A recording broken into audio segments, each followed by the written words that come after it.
Hi, so I wanted to talk about the panorama expose on the dairy industry, and it was focused on the price of milk. And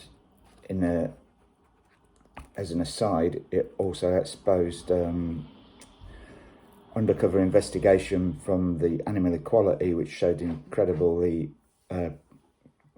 cruelty to cows, and what a barrister who was invited by the programme to witness it described quite a few of the things seen there as illegal and certainly things that could be prosecuted.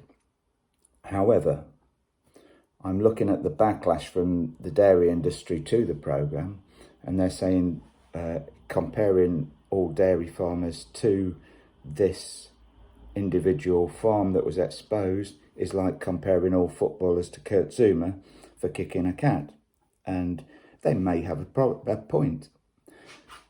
They're all based, in my opinion, on cruelty and on using a cow and abusing a cow in order to make profit from it. However, I think they're mistaken if they think that the public have turned against them because of the evidence shown by the undercover investigation. The public are turning against them because of what they do as common practice. So the day after that, the evening of that show, Twitter was on fire with people asking for dairy alternatives, and it was not because of the guys on that farm kicking the cow or the hip hoist things, although that may have played a part in seeing just how extreme farmers are prepared to go in order to get the most from their cows.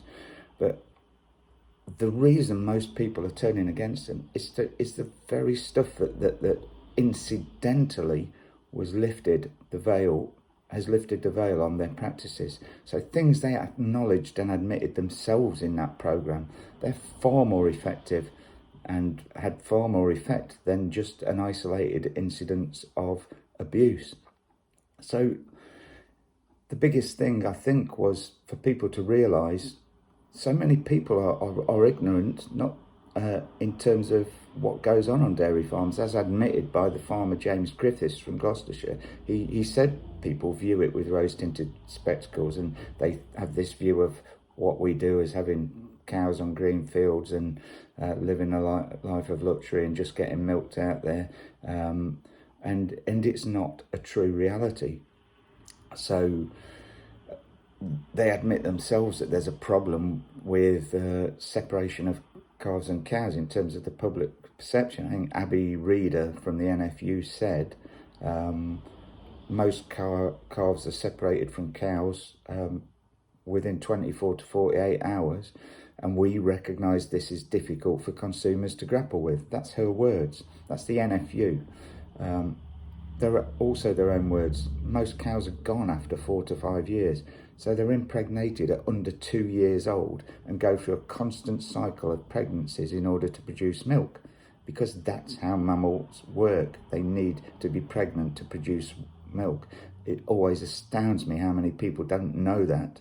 And think about it, look it up if you don't believe me. It doesn't just magically appear. Cows don't just produce milk, they have to be impregnated to do so. So what happens when a calf is born is usually within hours. And if you look at the film, you'll see on the high welfare farm, within 1.5 to 2 hours, they're separated from the cows.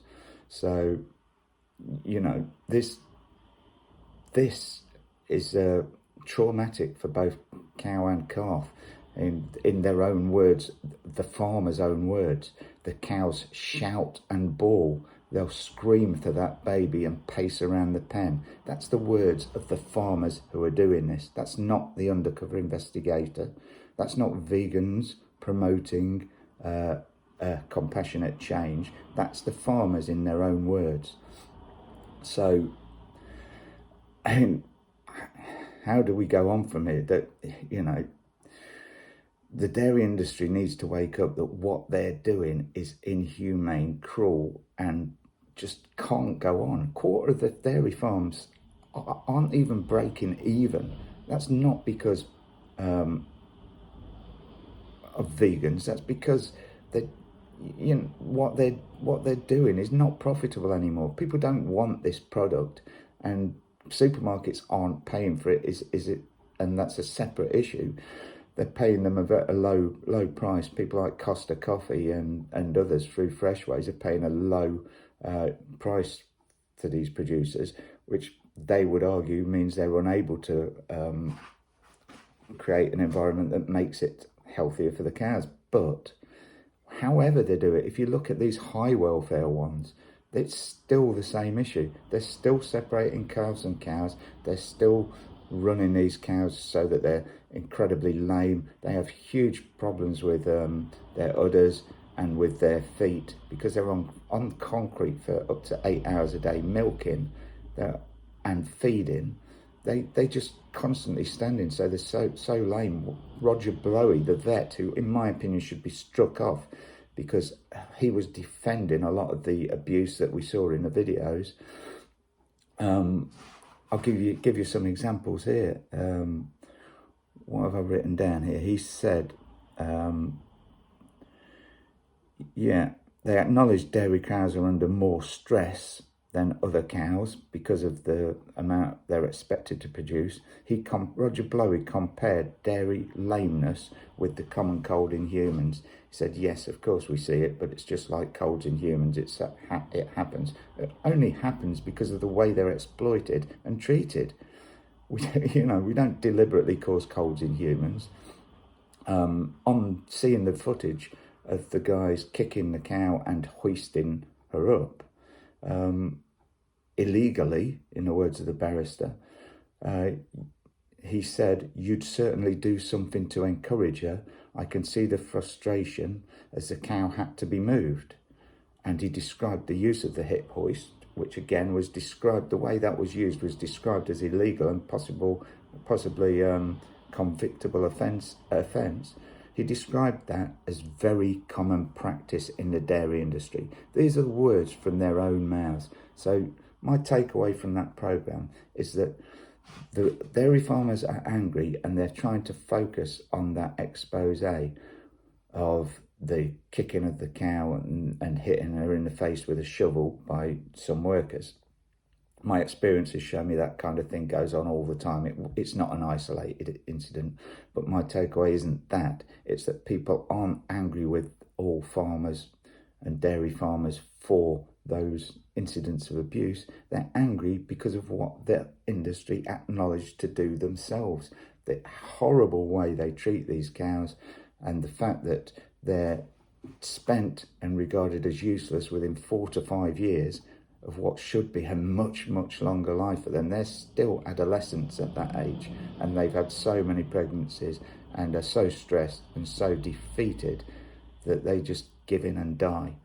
And they're treated like, well, just watch the panorama expose yourself and you'll see exactly how they're treated, and try and ignore the abuse and watch what they're saying themselves. Look at how they acknowledge they treat these animals and the way they talk about them. And I think if people do that, we're going to see far more people reject milk and other dairy products and turn to the more compassionate, more environmentally friendly and more healthy options that are available widely in the UK and elsewhere. So please watch the show. Let me know your thoughts on what I've had to say. And when you see farmers getting upset about that one incident of the expose, then you might want to point out to them that that's not the reason people are turning away from milk. It's because of the things that they are doing and they acknowledge themselves. So I hope you managed to take something away from that, and it was a different perspective from some of the other commentaries you might have heard. Again, let me know what you think.